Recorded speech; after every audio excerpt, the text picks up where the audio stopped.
ये कहानी है एक गांव की, जहाँ एक बूढ़ी औरत अपने बच्चों के साथ रहती थी। वो बूढ़ी औरत इतनी चतुर और हिंसा से भरी थी, मानो सब उससे परेशान थे।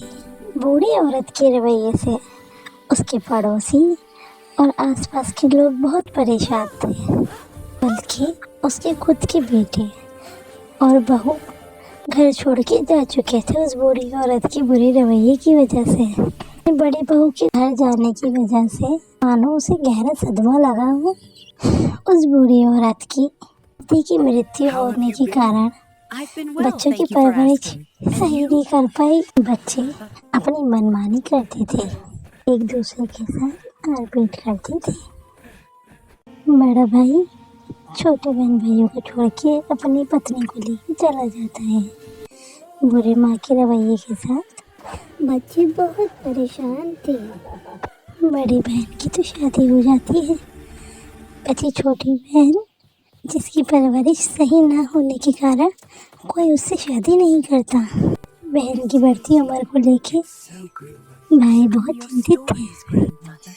बहन रात होते ही बाहर निकल जाया करती थी। जैसे तैसे करके एक रिश्ता आया और भाइयों ने उसको उस घर से निकाल दिया। बहन का नसीब इतना मनहूस था। जैसे ही शादी का समय आया तो लॉकडाउन लग गया और शादी घर में ही हो गई। छोटी बेटी के जाने के बाद माँ बहुत अकेली हो गई थी। माँ ने सोचा कि मैं अब छोटे बेटे की शादी कर दूं ताकि बहू ले आए। बड़ी बहन जो घर की सबसे बड़ी थी, वो गई एक लड़की को देखने और फिर उनकी शादी तय हो गई। शादी होने के बाद जब बहू घर पर आई तो माँ का अत्याचार बिल्कुल उसी तरीके से था जिस तरीके से उसका बड़ी बहू पे था, और माँ बहुत लड़ती थी हर छोटी बहू से।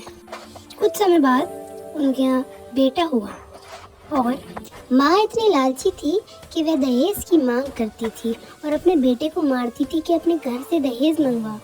तो बेटा नाराज होके अपनी बीवी को लेकर वो घर छोड़कर चला गया। अब वह लालची बुढ़िया अकेली अपने घर में रहती है क्योंकि सब उसे छोड़कर चले गए।